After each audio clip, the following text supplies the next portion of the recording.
আসসালামু আলাইকুম রহমতুল্লাহ। আমি আশা করি এই ভিডিওটা দেখার পর আপনি আপনার মা বাবাকে কখনো আর অবহেলা করবেন না। যতটুকু করেছেন মাপ চেয়ে নেবেন, কারণ এই ভিডিওটা সবার জীবনেই আসতেছে। আপনি যদি আপনার মা বাবাকে যদি এরকম বৃদ্ধাশ্রমে দেন, আপনার ছেলে সন্তানও আপনাকে সেই রকম বৃদ্ধাশ্রমে আপনাকেও পাঠাতে পারে। আহা কি আনন্দ আকাশে বাতাসে। মুরব্বী আসসালামু আলাইকুম। মুরব্বী কি এই বৃদ্ধাশ্রমে নতুন এসেছেন? বাহিরে দাঁড়িয়ে আছেন কেন? ভিতরে আসুন, ভিতরে আসুন। আপনাদের জন্যই তো আমি অপেক্ষা করছিলাম। এখন থেকে আমরা সবাই মিলে আনন্দে দুঃখে সুখে অসুখে এখানেই বাকিটুকু জীবন কাটিয়ে দেব। ও দাঁড়ান, আপনাদের জন্য আসার সময় আমি কিছু বিস্কিট নিয়ে এসেছিলাম। কোথায় একটু দেখি তো। এখানে সুখ আনন্দ কোথায় খুঁজে পাইলেন মুরব্বী? নিজের হাতে বানানো স্বাদের ঘর দুয়ার ছাইরা পরিবারের দয়ায় এখানে পইরা আছি। কোন দিন এই প্রাণ পাখিটা ছাইরা যাইবো সেই অপেক্ষায়। নিজের আপনজনের কাছেই ঠাই হইল না, অজান্তেই কবে বোঝা হয়ে গেলাম, বুঝতেও পারলাম না। কি আর বলবো, সবই কপাল মুরব্বী, সবই কপাল। কপাল খারাপ না হইলে কেউ কি এই বৃদ্ধাশ্রমে আসে? মুরব্বী অনেক কথাই বইলা ফেলাম, কিছু মনে করবেন না। বাই দা ওয়ে, আমার নাম হইলা আজাদ তালুকদার। পেশায় আমি একজন ব্যবসায়ী ছিলাম। আমার নাম রহমান মিয়া। রেলে ছিলাম, যৌবনে ইঞ্জিল সচল ছিল, গতিতে দৌড়াইছি। বয়সও বাইরা গেছে, গতিও কইমা গেছে, তাও চালাইয়া গেছি। এখন ইঞ্জিন বিকল হইয়া গেছে, গিরিজ দিয়েও কাম হইতেছে না, পছন্দের কামরাটাও ছাইরা চইলা গেছে। তাই শান্তি বজায় রাখতে এই বৃদ্ধাশ্রমে আমার ঠাই হইছে। আমার নাম জাকির খান, ব্যাংকের ক্যাশিয়ার ছিলাম। হিসাব মিলাইছি সারা জীবন, কিন্তু জীবনের হিসাবটা মিলাইতে গিয়ে যে এত বড় ভুল করে ফেলাইলাম তাই যে আমি বুঝতে পারি নাই। বাকি জীবনটা আমার এই বৃদ্ধাশ্রমে কাটায় দিতেইব। তা আপনিও কি সংসারের বাতিল আসবাবপত্র বলে আপনার এখানে ছেড়ে দিয়ে গেল? না না না না বাপু, আমি একদম আপ টু দা মার্ক ছিলাম, কিন্তু ভেবে দেখলাম এবার সংসার ত্যাগ করার সময় এসেছে। 60 পেরিয়েছি গত 2-1 বছর আগে। যাই হোক, আমার নাম হচ্ছে শফি মন্ডল। লোকজনের মানসিক স্বাস্থ্য ঠিক রাখাই কর্মজীবনে আমার ধর্ম ছিল। এখন অবশ্য আমি কর্ম ও সংসার জীবন থেকে অবসর নিয়েছি। ভারী আকর্ষণীয় কথা বললেন তো আপনি।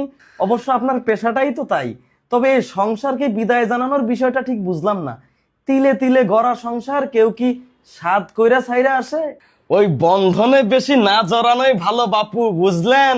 যতদিন চেম্বার হাসপাতাল করতাম দিব্যি ভালো ছিলাম, কিন্তু যখনই সব ছেড়ে খানিক নিজের মতো সময় কাটানোর আশায় ঘরে এসে বসলাম, অমনি দেখলাম বাজার করা, দোকানে যাওয়া, সওদা করা, ব্যাংকে যাওয়া, ইলেকট্রিক বিল, ট্যাক্সের বিল দেওয়া, 2 নাতি নাতনিকে সময় মতো স্কুলে পৌঁছে দেওয়া, নিয়ে আসা, দিন দিন ক্রমশই দেখলাম যে আমার কাজ বেড়েই চলছে।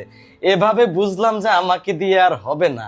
আমার ইচ্ছের কোনো মূল্যই নাই এই সংসার জীবনে। তাই নিজের মতো করে বাঁচবো বলে হাসি মুখে সংসারটাই ছেড়ে দিলাম বাপু। নিজের হাতে গড়া বাড়ি ঘর এত সহজে ছাইরা দিলেন। কত স্মৃতি, কত মুহূর্ত। আপনার কি বুকে ব্যথা হয় নাই? একবারও কি মন খারাপ হয় নাই আপনার? আপনার গিন্নি কিছু বলেনি? আমার গিন্নি অনেক আগেই আমাকে ছেড়ে চলে গেছেন মুরব্বী। থাকলে তাকেও হয়তো বগলে করে এখানে নিয়ে চলে আসতাম। বৃদ্ধ বয়সে সংসারের ঘর গুছুনি, রাঁধুনির পদ অলঙ্কৃত করার জন্য তাকে ফেলে রাখতাম না।